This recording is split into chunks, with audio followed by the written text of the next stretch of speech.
Hello students, I welcome you on your very own YouTube channel Manoj Jangri classes. आज की video में हम लोग बात करेंगे fiscal measures to correct the situation of deficient demand, deficit demand या फिर deflationary gap.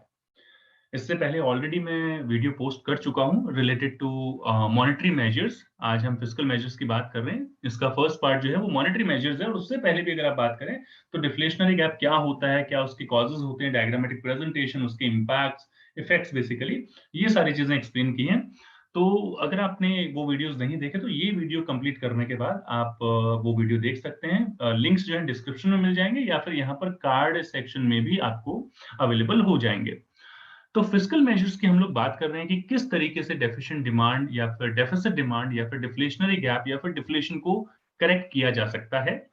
So before coming across all such things, it becomes very important for you to make you familiar of the fiscal policy कि ये होती क्या है। So it refers to the policy, ये वो policy होती है which is basically related with the income and expenditure of the government related to a given period of time या फिर given accounting year।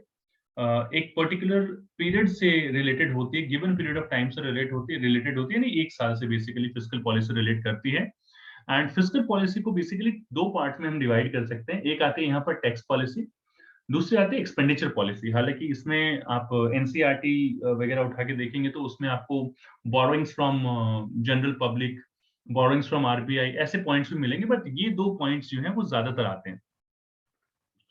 So tax policy basically जो money का inflow करती है गवर्नमेंट के लिए, या फिर रेवेन्यू पॉलिसी, रेवेन्यू टैक्सेस से ही आता है बेसिकली। तो tax policy and another one is expenditure policy which is also known as government spending, ऐसा भी बोला जाता है उसको। तो ये दो पॉलिसीज हैं जिसके ऊपर हम लोग यहाँ पर फोकस करेंगे फिस्कल पॉलिसी के अंदर to correct the situation of deflationary gap या डेफिशिएंट डिमांड। तो यहाँ पर हम लोग बात कर लेते हैं सबसे पहले रेवेन्यू पॉलिसी की। हमने बात की तो कुछ समझ लेते हैं इन सब के बारे में। वैसे ये दो चीजें मैं ऑलरेडी बता चुका हूँ कि ये आपको एनसीईआरटी में गिवन होंगी, बट आप इसे फॉलो ना ही करें, क्योंकि इन्हीं दो चीजों पर पूछा जाता है, एक्सपेंडिचर पॉलिसी या गवर्नमेंट स्पेंडिंग या फिर रेवेन्यू पॉलिसी या टैक्सेस। तो एक शॉर्टकट में मैं आपको समझा देता हूँ कि टैक्सेस विल बी या टैक्स विल बी डिक्रीज, कि आपका टैक्स जो है वो डिक्रीज कर दिया जाता है डिफ्लेशनरी गैप की सिचुएशन को करेक्ट करने के लिए। टैक्स डिक्रीज होता है तो बेसिकली होता है कि इनकम इंक्रीज हो जाती है, इनकम इंक्रीज होने से एडी इंक्रीज हो जाता है और डिफ्लेशनरी गैप की सिचुएशन जो है वो रिमूव हो जाती है। ऑन द कॉन्ट्रेरी अगर आप एक्सपेंडिचर की बात करें तो जब गवर्नमेंट एक्सपेंडिचर बढ़ता है तो लोगों की इनकम भी बढ़ती है, उसकी वजह से जो है एडी भी इंक्रीज होता है। तो ये दो सीधे सीधे प्रोसेस हैं जिनकी वजह से आप बेसिकली कंट्रोल कर सकते हैं, करेक्ट कर सकते हैं the situation of deflationary gap in the economy. So let's talk about revenue policy and expenditure policy of the government in detail. So यहाँ पर है कि increase in government expenditure, पहला point, government expenditure increase कर दीजिए। So during deficient demand, the government will increase its expenditure, अपना expenditure increase कर देगी। The government will construct roads, canals, bridges, etc. और भी जितना expenditure हो सकता है। This will create employment opportunities for the people and income of the people will also increase। जब employment देंगे तो आप definitely income भी कुछ generate होगी वहां पर, and that income will increase and aggregate demand, as a result aggregate demand will also increase। So aggregate demand के increase होने से ये जो deflationary gap है, डिफ्लेशनरी गैप यानी कि जैसा कि मैं इससे पहले जो वीडियो बनाए हैं उसमें बता चुका हूं कि deflationary gap is a situation कि जहां पर एडी कम होता है कॉरस्पॉन्डिंग टू एएस, एएस के रेफरेंस में एडी का कम होना, और यहाँ पर एडी जब इंक्रीज हो गया है तो आपकी सिचुएशन जो है डिफ्लेशनरी की वो अपने आप करेक्ट हो जाएगी। So this is how the things will take place in case of deflationary gap.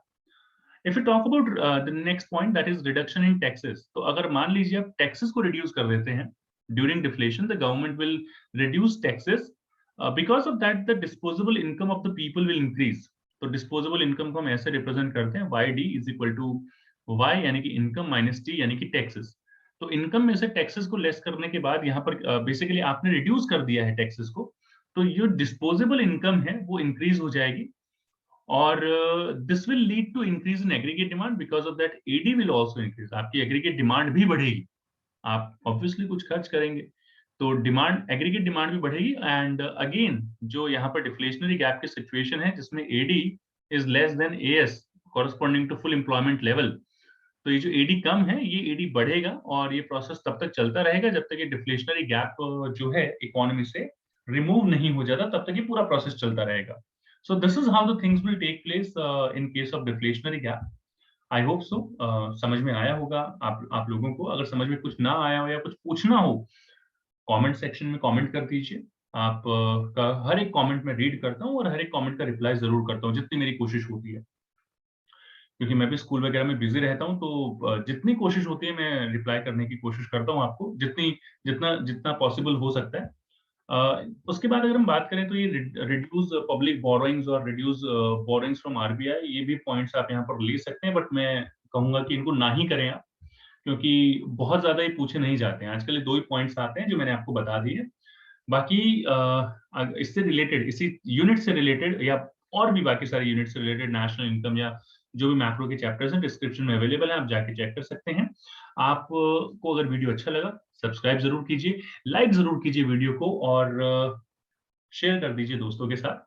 और अपने दोस्तों से भी कहिए कि अपने आगे दोस्तों के साथ जरूर शेयर करें। बाकी वीडियोस कुछ आपको यहाँ पर जो है कार्ड सेक्शन में भी मिल जाएंगे। अगर आप हमारा व्हाट्सएप ग्रुप ज्वाइन करना चाहते हैं, टेलीग्राम ग्रुप ज्वाइन करना चाहते हैं, तो लिंक्स जो है डिस्क्रिप्शन में दिए हुए हैं। अगर आप हमें सोशल हैंडल्स पर फॉलो करना चाहते हैं, अगेन लिंक्स डिस्क्रिप्शन में गिवन है। डिस्क्रिप्शन जरूर चेक कीजिए, काफी सारे हाउ टू मेक प्रोजेक्ट, ये पढ़ा के बहुत अच्छी अच्छी इंटरेस्टिंग वीडियोस हैं आपके लिए, गो थ्रू जरूर कीजिए। मैक्रो आईडी से रिलेटेड वीडियोस आपको मिलेंगे, तो एवरीथिंग इज अवेलेबल देयर। बस आपने सब्सक्राइब कर लेना है और लाइक करते रहिए, शेयर करते रहिए। वीडियोस में इसी तरीके से लाता रहूंगा। बाकी मिलते हैं आप लोगों से नेक्स्ट क्लास में, नेक्स्ट वीडियो में। Till then keep watching Manoj Jangir. Thank you all of you for watching this video.